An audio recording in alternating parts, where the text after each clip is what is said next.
YS Sharmila AP PCC chief గా YS Sharmila ఆదివారం విజయవాడలోని కాంగ్రెస్ పార్టీ కార్యాలయంలో పదవి బాధ్యతలను స్వీకరించారు. పార్టీ ముఖ్య నాయకులు కార్యకర్తల ఆధ్వర్యంలో భారీ ర్యాలీ నిర్వహించారు. ఈ సందర్భంగా పదవి బాధ్యతలను స్వీకరణ తర్వాత ఆమె కార్యకర్తలను ఉద్దేశించి మాట్లాడుతూ ఏపీలో వైసీపీ అధికారంలోకి వచ్చిన తర్వాత అప్పుల మయంగా మారిందని, నిరుద్యోగుల సమస్యలు పరిష్కరించలేదని, కనీసం రోడ్లు వేయాలని దుస్థితి ఉందని ఆమె ప్రభుత్వ తీరును తొలి రోజు ప్రసంగంలోనే ఎండగట్టారు. ముఖ్యంగా రాష్ట్రంలో ప్రభుత్వ ఉద్యోగులకు జీతాలిచ్చే పరిస్థితి కూడా లేదన్నారు. అనంతరం ఆమె పార్టీ ముఖ్య నాయకులతో ప్రత్యేకంగా సమావేశమై పలు విషయాలపై చర్చించారు.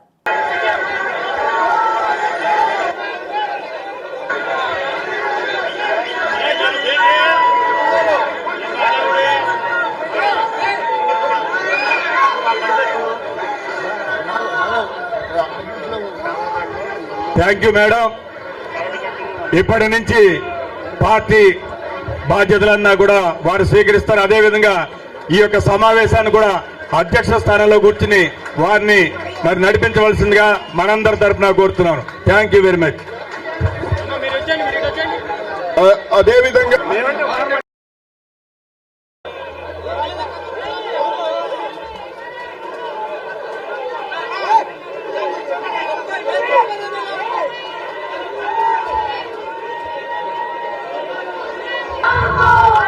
మీకు తెలియని విషయం కాదు, మీడియాకు తెలియని విషయం కాదు, ప్రజలకు తెలియని విషయం కాదు. కానీ గత 5 సంవత్సరాలుగా ఆంధ్ర రాష్ట్రంలో యువజన, శ్రామిక, రైతు కాంగ్రెస్ పార్టీ అధికారంలో ఉంది. అంతకుముందు 5 సంవత్సరాలు తెలుగుదేశం పార్టీ అధికారంలో ఉంది. ఈ 10 సంవత్సరాలుగా రాష్ట్రంలో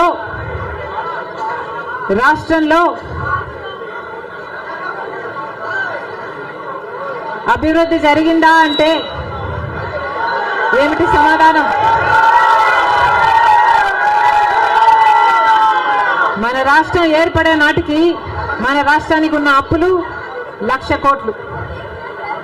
చంద్రబాబు గారు ముఖ్యమంత్రి అయిన 5 సంవత్సరాలకి ఆయన చేసిన అప్పులు 1,00,000 కోట్లు. ఆ తర్వాత వైసీపీ ముఖ్యమంత్రి జగన్ రెడ్డి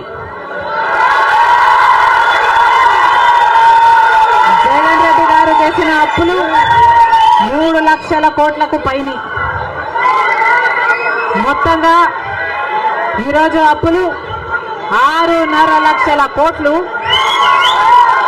రాష్ట్రానికి చెందిన అప్పులు, కార్పొరేషన్లకు చెందిన లోన్లు చెల్లించాల్సినవన్నీ కలుపుకుంటే 10,00,000 కోట్ల అప్పుల భారం ఆంధ్ర రాష్ట్రం మీద ఉంది. మరి ఇంత అప్పులు చేశారే, ఇన్ని డబ్బులు తెచ్చారే, మరి రాష్ట్రంలో ఏదైనా అభివృద్ధి జరిగిందా అని భూతద్దం పెట్టి చూసినా ఎక్కడా కనిపించదు. రాజధాని ఉందా? రాజధాని కట్టగలిగారా? రాజధాని కట్టడానికి డబ్బులు లేవు.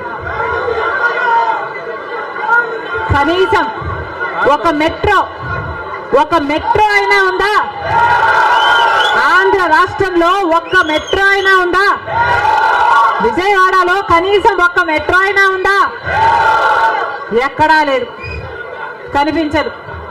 10 సంవత్సరాలలో కనీసం 10 కొత్త పెద్ద పరిశ్రమలైనా వచ్చినాయా? రాలేదు. పరిశ్రమలు వస్తే మన బిడ్డలకు ఉద్యోగాలు వచ్చేవి. వచ్చినాయా మన బిడ్డలకు ఉద్యోగాలు? రాలేదు. కనీసం రోడ్లు వేసుకోవడానికి కూడా డబ్బులు లేవు ఆంధ్ర రాష్ట్రంలో. కనీసం ప్రభుత్వ ఉద్యోగస్తులకు జీతాలైనా సమయానికి ఇస్తున్నారా? దానికైనా డబ్బులున్నాయా? దానికి కూడా డబ్బులు లేవు. దేనికి డబ్బులు లేవు. అభివృద్ధి జరగలేదు. కానీ దళితుల మీద జరిగే దాడులు మాత్రం 100కు 100% పెరిగాయి.